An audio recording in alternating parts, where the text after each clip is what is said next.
우리가 읽은 2절부터 4절까지 말씀에는 특별히 2절과 3절에서 감사드리고 있습니다 라고 하는 이 표현을 반복해서 강조합니다. 그리고 그 감사하는 이유에 대해서 3절은 믿음과 소망과 사랑, 이 세 가지가 데살로니가 교회 성도들에게 있다라는 것에 대해서 감사했습니다. 짧은 기간 동안 말씀드린 3주라고 하는 기간이 어떤 특별한 기간인지는 알 수 없지만, 만약 데살로니가라고 하는 지역에 머문 기간이라면 극히 짧습니다. 짧을 수밖에 없었던 이유가 사도행전에 기록되는데, 그것은 데살로니가의 주민들이 바울이 전한 복음, 그리고 복음으로 말미암아 변화된 삶, 우상을 버리고 믿음 가운데 예수 그리스도를 믿는 삶의 모습으로 변화된 것에 대해서 거부감을 느꼈고, 그것을 폭동으로 일으켜서 해하려고 했던, 그래서 어쩔 수 없이 데살로니가에서 피해야만 됐던, 그래서 바울은 몇 번이나 다시 그들을 방문하기를 원했다. 그러나 사탄이 허락하지 않았다. 사탄의 방해로 말미암아 가지 못했다라는 것을 2장에서 밝히고 있습니다. 그럼에도 불구하고 이 짧은 기간 동안 그들이 전한 복음으로 말미암아 변화된 데살로니가 교회 성도들의 모습으로 인해서 감사한다라고 말을 했고, 또 이 말씀, 이 편지가 사도 바울이 거기서 사역을 하고 나와서 나중에 그들에게 보낸 편지이다 보니까 아무래도 구체적인 내용은 알 수 없지만, 그래서 디모데를 보내서 저들이 어떠한가를 확인하게 하고, 또 좋은 소식, 그들이 흔들리지 않는다라고 하는 소식을 전해 듣고 지금 이 편지를 보내게 된 겁니다. 그래서 흔들리지 않는 믿음을 갖고 있음에 감사하면서, 특별히 4절의 말씀을 보면 두 가지로 말미암아 감사하고 있다라고 하는 내용을 강조하고 있는데, 먼저는 하나님께서 여러분을 사랑하신다는 사실, 사랑하신다는 그것으로 인해서 내가 감사한다라고 하는 것을 밝히고, 두 번째는 그분의 백성으로 삼으신 것, 신성경은 이렇게 번역을 했고, 예전 개혁성경이나 개혁개정성경에서는 너희를 택하심을 인하여 감사한다라고 말합니다. 오히려 이 부분이 더 우리에게는 익숙하고 친숙하리라고 생각합니다. 택하셨다라고 하는 부분을 강조하고, 그리고 택하심을 내가 안다라고 밝힙니다. 안다라고 하는 말은 믿는다라고 하는 말과 크게 다르지 않습니다. 무작정 믿는 경우는 없죠. 그것을 깨달아야 믿기도 하고, 또 내가 무언가를 확신하고 믿기도 합니다. 그래서 안다라고 하는 단어는 당시에 믿는다라고 하는 말과 같은 말로, 단어는 다르지만 같은 의미로 사용되기도 했습니다.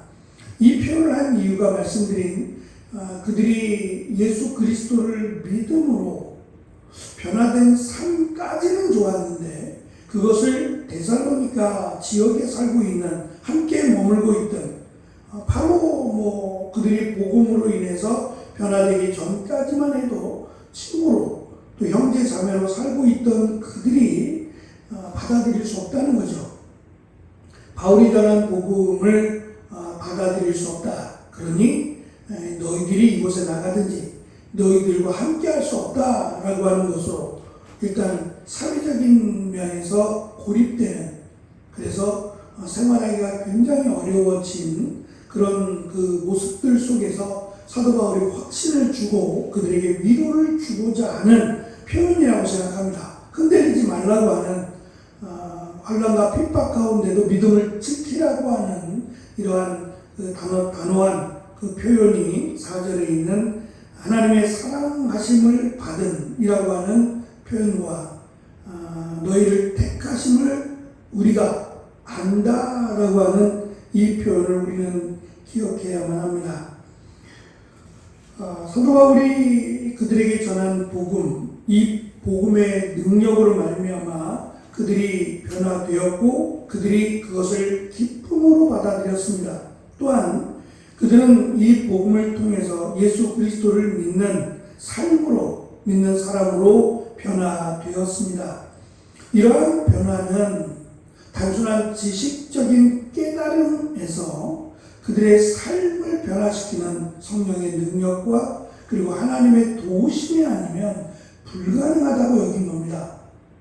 마치 이 택하심이라고 하는 것은 사도 바울이 자신을 표현할 때, 그래서 지금 데살로니가에서는 자신을 사도로 부르심, 그리스도의 종으로 삼으심이라는 부분을 밝히진 않습니다.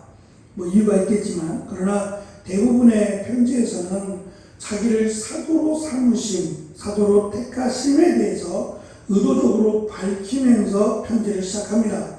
그래서 이 택하심이라고 하는 이 부분은 사도 바울이 예수 그리스도의 사도로 종으로 부르심을 받아서 사역하면서 정말 그의 가슴 속에 사무침 또는 이 새겨진 그런 단어 또는 표현이라고 생각합니다.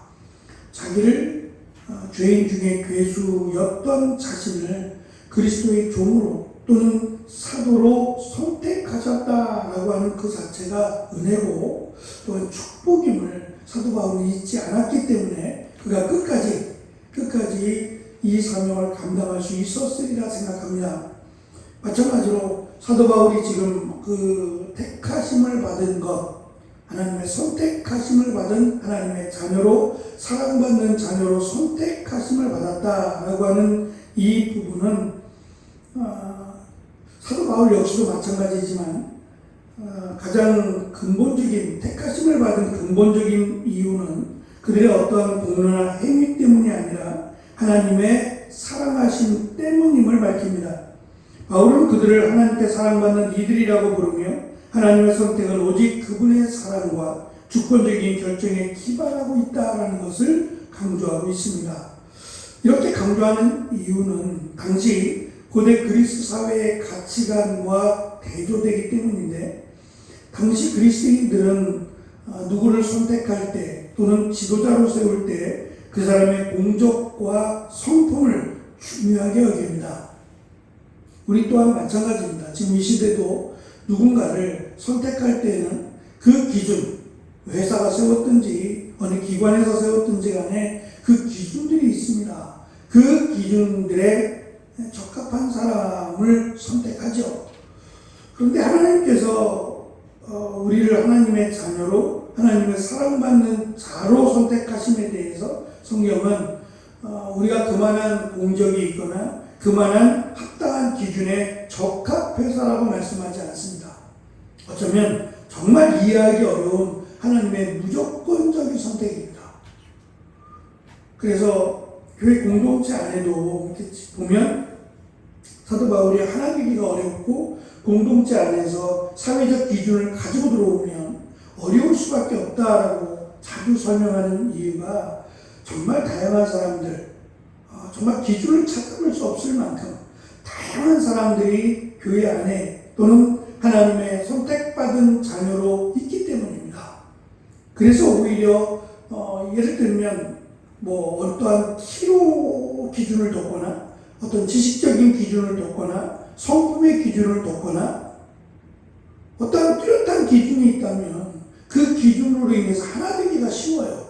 지역적으로 뭐 같은 지역 사람들이 만나면 얼마나 반갑겠어요? 그러니까 어떤 지역적인 기준도 아니고 유대인이나 이방인이라고 하는 전혀 다른 민족의 사람들이 하나의 공동체로 들어왔다라고 하는 것은 많은 시간이 필요로 하게 되죠. 그만큼 다양한 사람들 기준이 뭘까라고 아무리 생각해도 기준점을 찾을 수 없는, 정말 하나님의 무조건적인 은혜 아니면 설명할 수 없는 공동체가 바로 이 믿음의 공동체, 교회 공동체라는 것을 우리는 압니다. 사도 바울이 이렇게 여러분들이 하나님의 자녀로 선택하심을 받은 것이 하나님의 무조건적인 무한하신 사랑 때문이다 라고 밝히는 것은 어떠한 논쟁을 일으키기 위함이 아니라 지금 받게 받는 성도들에게 확신과 위로를 주기 위함이라고 우리는 보아야 합니다. 다시 말하면 정말 하나님이 나를 선택하신 거 맞나? 하나님이 나를 하나님의 자녀로 부르신 것이 맞나? 라고 하는 의심이 들 수 있어요. 워낙 고난이 강하고 핍박이 강하기 때문에 하나님이 어디 계실까? 이 핍박 가운데 왜 나를 돕지 않으실까? 라고 하는 이런 의심이 들 수 있어요. 그때 사도 바울은 의심하지 말라고, 하나님이 여러분들을 선택하신 것이 맞다, 내가 안다 라고 확신을 주어서 흔들리지 않도록, 환난과 핍박 가운데 흔들리지 않도록 하기 위함이라 보여집니다. 하나님께서 우리 또는 이들을 택하심에 대한 결과는 결국 말씀드린 저들이 예수 그리스도를 만나기 전, 예수 그리스도를 믿기 전까지만 해도 친구였고 형제 자매였어요. 그런데 예수 그리스도를 믿음으로 형제가 원수가 되고, 또 형제 자매였던 이들이 관계를 끊고자 더 이상 나는 너와 친구로 삼지 않겠다라고 하는 관계를 끊어버리는 관계가 됩니다. 그래서 더 이상 이제 형제 자매가 없어진, 마치 고아와 같이 버려진 상태가 되었습니다. 그때 하나님의 선택하심으로 말미암아 이 선택받은 사람들은 한 형제, 한 자매라고 하는 공동체를 만들어 주셨어요. 우리는 하나님의 나라의 공동체입니다. 그래서 하나님의 나라에 들어갈 새로운 하나님의 나라의 식구들이 되었습니다. 이것이 우리에게는 큰 위로와 또 힘이 되리라고 생각합니다. 당시 사회로부터 소외되었던 이들은 새로운 정체성을 얻게 됩니다. 하나님의 자녀, 또 하나님 나라의 한 가족이라고 하는 공동체가 되었습니다. 이 공동체는 피상적인 친목 모임이 아니라 하나님을 아버지로 부르며 서로를 돌보고 사랑하는 가족 공동체가 된 것입니다. 그래서 지금처럼 교회가 있거나 그런 건 아니었을 겁니다. 집에서 몇몇 사람들이 모여서 함께 말씀을 듣고 예배드리는 그런 공동체였을 것입니다. 그리고 함께 살 수 없으니까 흩어지면 또 원래 자신들이 있던 집이나 사회로 흩어지게 되죠. 이렇게 흩어져서 소외되고 고난 가운데 있다가 함께 모여서 다시 예배를 드릴 때 그때 얼마나 서로들에게 위로가 되고 힘이 되었을까라고 하는 생각을 가져봅니다. 하나님의 이 택하심은 그들 사이에 새로운 관계를 만들었고, 이 관계는 그들이 서로에게 사회적으로 지원하거나 관심을 갖거나 도움을 아끼지 않는 헌신적인 공동체를 만들었습니다. 그래서 이 공동체가 예수 그리스도를 중심으로 하는, 주인으로 하는 이러한 믿음의 공동체를 만들어 갔다라고 하는 점에서 특별히 택하심이라고 하는 이 부분이 바울이 바울되게 했던 것처럼 우리를 그리스도인으로 세우는, 그리스도인으로 확신하게 하는 가장 중요한 단어가 아닐까 싶습니다. 우리를 하나님의 자녀로 택하여 주신, 그리고 하나님의 백성 자녀로 택하여 주시고 교회 공동체의 일원으로 택하여 주신, 그리고 그것으로 인해서 감사하고 또 그것을 기쁨으로 우리가 여기며 힘있게 살아가는 귀한 은혜가 우리 가운데도 충만한 오늘이 되어지시기를 축원합니다. 기도하겠습니다.